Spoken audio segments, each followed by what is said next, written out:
भगवान राम ना तो कोई राजनीतिक मुद्दा है और ना किसी ब्रांडिंग का प्रोडक्ट। इसलिए उनके नाम पर जिस तरह से भारतीय जनता पार्टी अपना प्रचार कर रही है और राम मंदिर का चुनावी लाभ उठाना चाह रही है, वो पूरी तरह से गलत है। सरकार के इशारे पर सत्ता की चारण मीडिया दिन रात सिर्फ राम मंदिर को लेकर बैठी है। राम मंदिर के नाम पर चंद राजनीतिक दलों के नेताओं को बुलाकर सियासी बहस करा रही है मीडिया। क्या भाजपा भगवान राम और राम मंदिर का जिक्र सिर्फ तभी करती है जब उसे उससे लाभ उठाना हो, अपनी सियासी रोटियां सेकने हो? इन सब के बीच बड़ा सवाल ये है कि क्या राम मंदिर बनने से देश की बाकी सारी समस्याएं दूर हो जाएंगी? क्या सिर्फ राम मंदिर बनने से देश में रामराज्य आ जाएगा? क्या राम मंदिर बनने से देश के अंदर चरम पर पहुंच चुकी महंगाई और बेरोजगारी कम हो जाएगी? नमस्कार, मैं हूं संजय शर्मा। आप देख रहे हैं 4PM न्यूज नेटवर्क। आपकी भूख की, आपकी सड़क की, आपकी जिंदगी की जरूरी चीज की चर्चा नहीं है, लेकिन इस समय देश में राम नगरी अयोध्या में बनने वाले राम मंदिर की चर्चा हर जगह है। हर ओर राम मंदिर की चर्चा हो रही है। देश की पूरी पूरी कथित मेन स्ट्रीम मीडिया 24 घंटे सिर्फ राम मंदिर पर अपने शो चला रही है। बेशक राम मंदिर बनने की खुशी हमें मनाना चाहिए। 500 साल पुराना मामला है, निपटा। सुप्रीम कोर्ट ने कहा मंदिर बनाओ, तो खुशी मननी चाहिए कि भगवान राम का मंदिर बन रहा है। भगवान राम भारत के हर देशवासी के हृदय में बसते हैं, हम सबके आराध्य हैं। ऐसे में भगवान राम के मंदिर के निर्माण से देश का हर व्यक्ति प्रसन्न है, उत्साहित है। हो भी क्यों ना, भगवान राम हमारी आस्था का केंद्र है और राम मंदिर हमारी आस्था का विषय है। इसलिए हम सभी राम मंदिर के निर्माण से प्रसन्न हैं। लेकिन जिस तरह से भारत की मोदी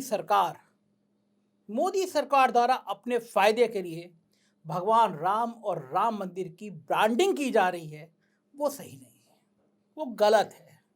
कहीं ना कहीं भगवान राम की आस्था के साथ भी ये खिलवाड़ है, क्योंकि भगवान राम ना तो कोई राजनीतिक मुद्दा है और ना किसी ब्रांडिंग का प्रोडक्ट। इसलिए उनके नाम पर जिस तरह से भारतीय जनता पार्टी अपना प्रचार कर रही है और राम मंदिर का चुनावी लाभ उठाना चाह रही है, वो पूरी तरह से गलत है। राम मंदिर निर्माण से हर कोई उत्साहित है, खुशी है, लेकिन राम मंदिर निर्माण के उद्घाटन की टाइमिंग भाजपा सरकार की एक सोची समझी साजिश और रणनीति का हिस्सा है।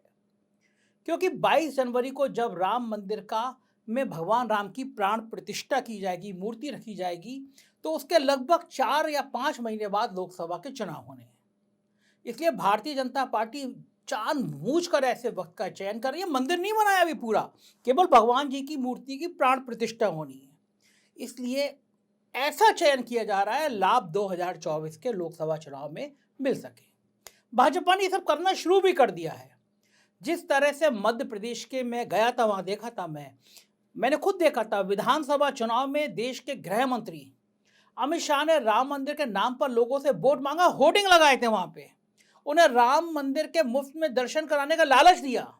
वो काफी गलत और दुखदाई है, क्योंकि भगवान राम के नाम पर राजनीति करना और राम के नाम पर वोट मांगना कहाँ की ये राम भक्ति है? वो भी तब जब राम मंदिर के निर्माण में भारतीय जनता पार्टी या प्रधानमंत्री मोदी का कोई योगदान नहीं है। क्योंकि जाहिर है राम मंदिर को लेकर काफी दिनों से मामला सुप्रीम कोर्ट में लंबित था। प्रधानमंत्री जी से तो जब ANI ने एक बार इंटरव्यू किया था और पूछा था कि अब तो आपका बहुमत है, संसद में आप बिल ले आइए, मंदिर बना दीजिए, तो प्रधानमंत्री जी ने कहा था कि मंदिर बनाना सरकार का काम नहीं है, सुप्रीम कोर्ट का काम है। और सुप्रीम कोर्ट का फैसला 9 नवंबर 2019 को आया। ये तय हुआ कि उस स्थान पर भव्य राम मंदिर बनेगा, जबकि मस्जिद के लिए भी अलग से स्थान देने की बात की गई। यानी ये अदालत का फैसला था, अदालत का आदेश था कि वही वहां पे राम मंदिर बन जाए, जबकि मस्जिद के लिए भी अलग से स्थान देने की बात की गई। यानी ये अदालत का फैसला था, और अदालत ना तो मोदी सरकार की देन है और ना ही गृह मंत्री अमित शाह की, जो उसको देखते हो और आदेश चलाते हो। हाँ, ये बात अलग है कि जज साहब जो होते हैं उन्होंने फैसला दिया और वो राज्यसभा पहुंच गया। अब मोदी सरकार सुप्रीम कोर्ट और अदालतों में भी अपना प्रतिनिधित्व चाहती है, देश की न्याय व्यवस्था को कमजोर करना चाहती है। लेकिन फिलहाल तो राम मंदिर का फैसला कोर्ट का था, और जब उत्तर प्रदेश में राम मंदिर बन रहा है, अयोध्या में राम मंदिर बन रहा है, तो वो भी कोई भी सरकार होती, तो राम मंदिर का भव्य निर्माण कराती, क्योंकि सुप्रीम कोर्ट का आदेश है। यानी बिना कुछ खास किए भाजपा राम मंदिर के नाम पर शुद्ध राजनीति कर रही है। ऐसी भी कोई नई बात नहीं है। भाजपा हमेशा से ही भगवान राम के नाम पर राजनीतिक रोटियां सेकती आई है। भाजपा के लिए हमेशा से भगवान राम एक राजनीतिक मुद्दा रहे हैं, बैनर पर टंगने वाले भगवान राम रहे हैं। और आज भाजपा खुद को इतना बड़ा राम भक्त दिखा रही है, जबकि भाजपा के लिए राम सिर्फ वोट पाने का एक जरिया रहे हैं, हम सब ने देखा है। लेकिन वर्तमान समय में जब राम मंदिर में भगवान राम की प्राण प्रतिष्ठा हो रही है, 22 जनवरी को मूर्तियों का प्राण प्रतिष्ठा होगी, तो भाजपा इस तरह से ही हल्ला मचा रही है जैसे राम मंदिर के अलावा अब देश में कुछ और बचा ही नहीं है। टीवी चैनल यही चलाए पड़े हैं, यही दिखाए पड़े हैं। सरकार के इशारे पर सत्ता की चारण मीडिया दिन रात सिर्फ राम मंदिर को लेकर बैठी है। राम मंदिर के नाम पर चंद राजनीतिक दलों के नेताओं को बुलाकर सियासी बहस करा रही है मीडिया। कहीं ना कहीं ये सारी चीजें पूरे देश और भगवान राम की आस्था दोनों के लिए गलत है। सरकार तो राम मंदिर पर इतना हो हल्ला इसलिए भी मचा रही है क्योंकि अब जब लोकसभा चुनाव करीब हैं तो लोगों का ध्यान सरकार की नाकामियों और देश की समस्याओं की ओर जा न सके। वो सिर्फ धर्म के बंधन और आस्था के जाल में फंसकर राम मंदिर के निर्माण पर ही खुश हो जाएं, देश की तमाम समस्याओं को भूल जाएं और राम के नाम पर सियासी रोटियां सेकने वाली भाजपा और उसकी सरकार एक बार फिर अपनी जवाबदेही से बच जाए और चुनाव में इसका लाभ उठा सके। इतना ही नहीं, राम मंदिर के निर्माण को लेकर मोदी सरकार और पूरी भाजपा इतना हो हल्ला मचा रही है, लेकिन जब राम मंदिर के निर्माण में जमीन मामले में कई करोड़ों का घोटाला सामने आया, तब सरकार कहाँ थी। एक रिपोर्ट बनी, एक जांच आयोग बना, लेकिन उस आयोग की रिपोर्ट धूल फांक रही है, पता नहीं। उस समय सरकार ने चुप्पी साध ली। उस वक्त उन घोटाले में जो जांचें हुई थी उनकी रिपोर्ट कहाँ चली गई, हर कोई पूछ रहा है। आखिर क्यों अब तक अयोध्या की जमीनों के घोटाले का सच सामने नहीं लाया गया? क्या भाजपा भगवान राम और राम मंदिर का जिक्र सिर्फ तभी करती है जब उसे उससे लाभ उठाना हो, अपनी सियासी रोटियां सेकने हो? इन सब के बीच बड़ा सवाल यह है कि क्या राम मंदिर बनने से देश की बाकी सारी समस्याएं दूर हो जाएंगी?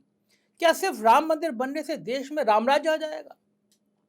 क्या राम मंदिर बनने से देश के अंदर चरम पर पहुंच चुकी महंगाई और बेरोजगारी कम हो जाएगी? क्या राम मंदिर बनने से देश के अंदर जिन लोगों को 2 वक्त की रोटी नसीब नहीं हो रही है उनके मुंह में निवाला पहुंच जाएगा? क्या ये सब सिर्फ राम मंदिर के निर्माण से हो जाएगा? आप खुद सोचिए। क्या हमें इस बात पर चिंता नहीं करनी चाहिए? क्या इस देश की चाटुकार मीडिया को देश की सत्ता से सवाल नहीं करना चाहिए कि सरकारों का काम मंदिर बनाना नहीं होता है, प्रधानमंत्री का काम मंदिर मंदिर घूमना नहीं होता है? लेकिन वो तो करेंगे नहीं, क्योंकि वो तो सत्ता के चाड़ बन चुके हैं। मगर हम तो कर सकते हैं, हम तो गोदी मीडिया नहीं है, हम तो बात कर सकते हैं। हम तो सत्ता से सवाल जरूर करेंगे, साथ ही आप लोगों से पूछेंगे कि क्या सिर्फ राम मंदिर बन जाने से देश की सारी समस्या समाप्त हो जाएंगी?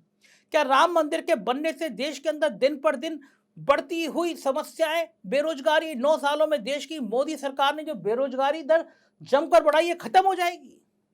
बेरोजगारी के आंकड़ों पर नजर रखने वाली निजी संस्था centre for monitoring Indian economy के मुताबिक मई 2023 तक देश में लगभग 41 करोड़ लोगों के पास रोजगार है।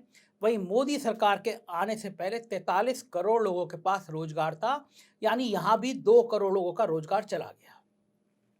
इस संस्था ने पिछले साल एक रिपोर्ट जारी की थी। इसमें दावा किया गया था कि भारत में अभी 90 करोड़ लोग नौकरी के लिए योग्य हैं।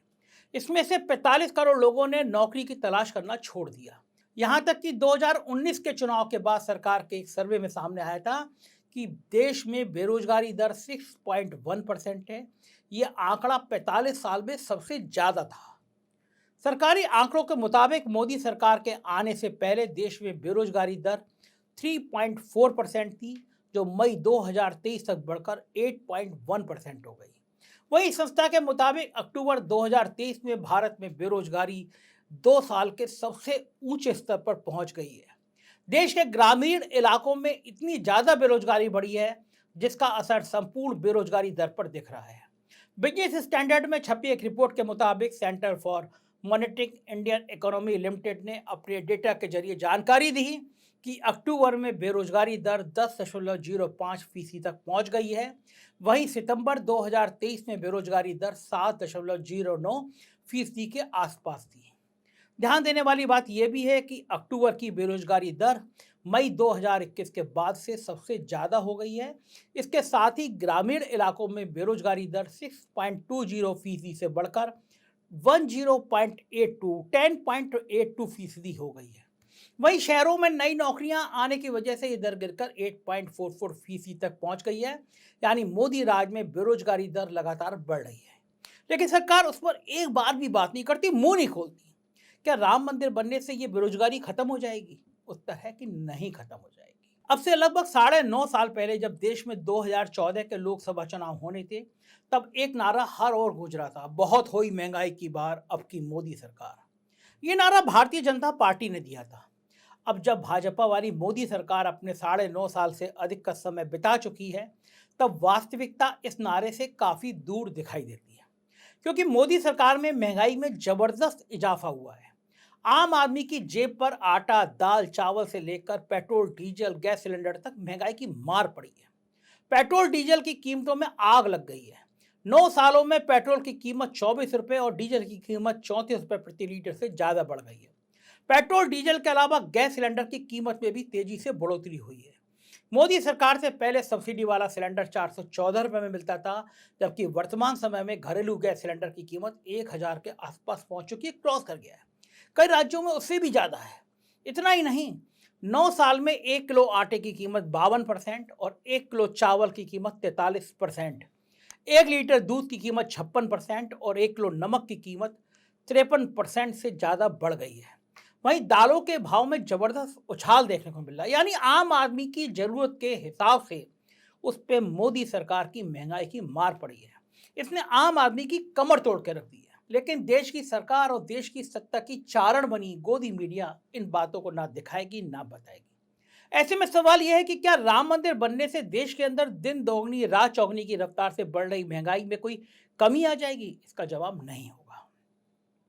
किसी भी देश के विकास के लिए अच्छी शिक्षा बहुत जरूरी होती है। ऐसे में हर वर्ष परीक्षा पर चर्चा करने वाली पीएम मोदी के शासनकाल में 9 सालों में शिक्षा पर खर्च सिर्फ 30,000 करोड़ रुपए बढ़ा है, जबकि देश में स्कूल पहले से कम हो गए हैं। मोदी सरकार के आने से पहले देश में 15.18 लाख स्कूल थे, जो अब घटकर 14.89 लाख हो गए हैं। नेशनल फैमिली हेल्थ सर्वे 5 के अनुसार देश में अभी करीब 30% महिलाएं और 15% पुरुष अनपढ़ हैं। 10 में से 6 लड़कियां 10वीं से ज्यादा पढ़ नहीं पा रही हैं। 10 में से 5 पुरुष ऐसे हैं जो 10वीं के बाद पढ़ाई छोड़ रहे हैं। इतना ही नहीं, 2014 में जब मोदी सरकार सत्ता में आई थी, तब उसका वादा था कि देश के कर्ज को कम करेंगे, केंद्र सरकार पर से कर्ज के बोझ को उतारेंगे। लेकिन अब जब वो मोदी सरकार अपने शासन काल में 9 वर्ष से 9.5 वर्ष से ज्यादा का वक्त बिता चुकी है, तब देश पर कर्ज के हालात 2014 में किए गए वादे से बिल्कुल उल्टे हैं। मोदी सरकार ने 9.5 साल में अधिक के कार्यकाल में भारत सरकार का कर्ज कम होना छोड़ बल्कि काफी गुना बढ़ गया है। कर्ज कोई 10-20 या 50,000 करोड़ नहीं, बल्कि पूरे 100 लाख करोड़ से अधिक का बढ़ गया है। 100 लाख करोड़, सही सुना आपने, पूरे 100 लाख करोड़ से अधिक का कर्ज भारत सरकार पर प्रधानमंत्री मोदी के 9.5 साल के अंदर ये कर्जा बढ़ गया है। रिपोर्ट के आंकड़ों के अनुसार देश का कुल कर्ज चालू वित्त वर्ष की जुलाई सितंबर तिमाही में बढ़कर $2.47 ट्रिलियन या 205 लाख करोड़ रुपए हो गया, जबकि केंद्र सरकार का कर्ज सितंबर तिमाही में 161.1 लाख करोड़ रुपए रहा, जो मार्च तिमाही में 150.4 लाख करोड़ रुपए था। यानी यहां पे मोदी सरकार फेल साबित हुई, देश कर्जे में डुबो दिया। इसके अलावा गरीबी, भुखमरी, किसानों के मुद्दे पर मोदी सरकार की कलई खुल के सामने आ गई। लेकिन जब 2024 के लोकसभा चुनाव आने वाले हैं, जनता एक बार फिर सरकार के 5 साल के कामकाज पर रिजल्ट पर ध्यान देगी, तो सोचिए सरकार कितना फेल हुई, कितना पास ये पूछेगी। तब भाजपा ने बड़ी चतुराई से उसी समय राम मंदिर का मुद्दा लाकर रख दिया। चारों ओर उसी को लेकर हो हल्ला मचना शुरू हो गया। इसमें उसे साथ मिल गया चाटुकार मीडिया का।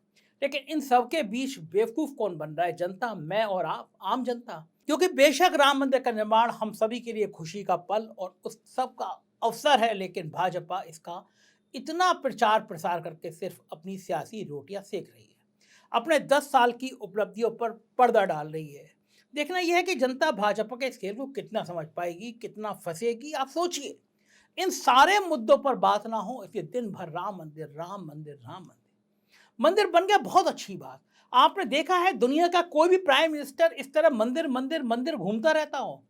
जब पूजा साधना करने जाता हो तो 2 कैमरामैन पीछे जाते हो, चश्मा लगा के भाई साहब बैठ जाते हो, पीछे कैमरे चल रहे होते हैं। ऐसी कौन-सी साधना, ऐसी कौन-सी पूजी? बीजेपी जानती है, भाजपा जानती है कि देश में धर्म अफीम के नशे की तरह काम करता है। पूरा लोकसभा का चुनाव मंदिर के ऊपर फोकस करके भाजपा जीतना चाहती है। वो चाहती है, आपको सोचे ही नहीं, गांव-गांव मिठाई बंटवाएगी, प्रसाद बंटवाएगी, चावल भिजवाएगी राम मंदिर के नाम पर, जिससे कोई भी व्यक्ति सोचे ना ये कि भगवान राम का मंदिर बन गया। मोदी जी, अगर आप कल्पना करिए कैसे-कैसे फोटो वायरल हो रहे हैं। एक फोटो वायरल हुआ कि भगवान राम छोटे से हैं, मोदी जी बड़े हैं और भगवान राम की उंगली पकड़ के मोदी जी लेके जा रहे हैं। नारे देखिए, जो राम को लाए हम उनको लाएंगे। भाजपा अब इस स्तर पे आ गई कि वो भगवान राम को लाएगी। जिन भगवान राम ने पूरी दुनिया का सृजन किया, उन राम को अब मोदी जी लेके आएंगे। राम छोटे, मोदी जी बड़े हैं। ये आज़ादी के अमृत काल का देश बन रहा है। आपका विचार क्या है, मैं जानना चाहता हूँ, मुझे कमेंट में ज़रूर बताइएगा। चैनल को सब्सक्राइब और ज्वाइन कीजिएगा, अपना प्यार बनाए रखिएगा। हमारे राज्यों के चैनल हैं 4 PM यूपी, बिहार, गुजरात, महाराष्ट्र, राजस्थान, मध्य प्रदेश और 4 PM बॉलीवुड। इन्हें भी सब्सक्राइब करिएगा। शुक्रिया, थैंक